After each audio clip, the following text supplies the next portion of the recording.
আজকে আমি একটি ব্যতিক্রম ধরনের ভিডিও নিয়ে আসলাম আপনাদের সামনে। সবাই একটু মনোযোগ দিয়ে শুনবেন।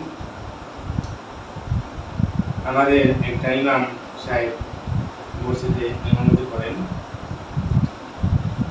আমি নাম বলবো না কোন মসজিদে চাকরি করেন, সে আমাকে না করছে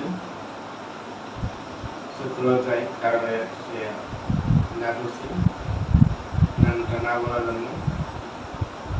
অনেকে আছেন প্রবাসে থাকেন বা দেশে থাকেন, যে যেখানে থাকেন, অনেক দানশীল লোক আছেন মসজিদের, যে আমাকে রিকোয়েস্ট করেছেন। তার বাবা অসুস্থ, হাসপাতালে চিকিৎসা করতেছে। চিকিৎসার খরচটা অনেক বেশি। আসলে একটা মসজিদে ইমামতি করলে আপনারা জানেনই কয় টাকা বেতন আমরা দিয়ে থাকি বা আপনারাও দিয়ে থাকেন। তার সংসার চালিয়ে বউগুলা নিয়ে আসলে বাড়তি টাকা তো থাকেই না, পুরো মাস চলাটাই তাদের কঠিন হয়ে যায়। তাই আমি বলবো অনেকেই অনেকভাবে টাকা খরচ করেন বা দান করেন। যদি কেউ পারেন, আপনারা অনেকেই পারেন, আমি জানি অনেকেই সামর্থ্য আছে, তাহলে আমার ইমামের নাম্বারটা আমি দিয়ে রাখবো। নাম আমি বললাম না, কোন জায়গায় চাকরি করে। আপনারা যারা দান করতে চান বা দিতে চান, তার বাবার জন্য কিছু টাকা সাহায্য করবেন। তার বাবা অনেক অসুস্থ, হাসপাতালে ভর্তি আছে। আমি বিকাশ নাম্বারে তার আমার পেজে দিয়ে দেবো ভিডিওতে। আপনারা ওই নাম্বারে প্রয়োজনে কথা বলতে পারবেন। কথা বলে তার অ্যাকাউন্টে টাকা আপনারা দিন, কম বেশি যে যা পারেন তাকে একটু সাহায্য করেন।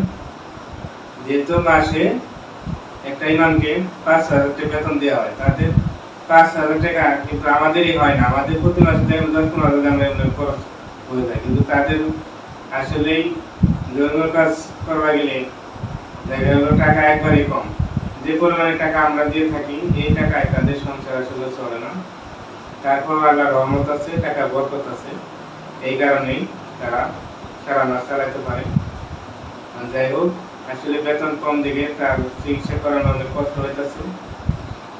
এমন একটা জিনিস কাউকে বলাও যায় না বা কারো কাছে হাতও পাতা যায় না, যেহেতু মসজিদে ইমামতি করে, এই কারণে চোখ লজ্জায় বলা যায় না। যে আমাকে বলছে যে ভাই আপনি একটু বলে দিন, আমরা পেয়েছি। অনেকেই আছে অনেকভাবে টাকা পয়সা মানুষকে দান করে।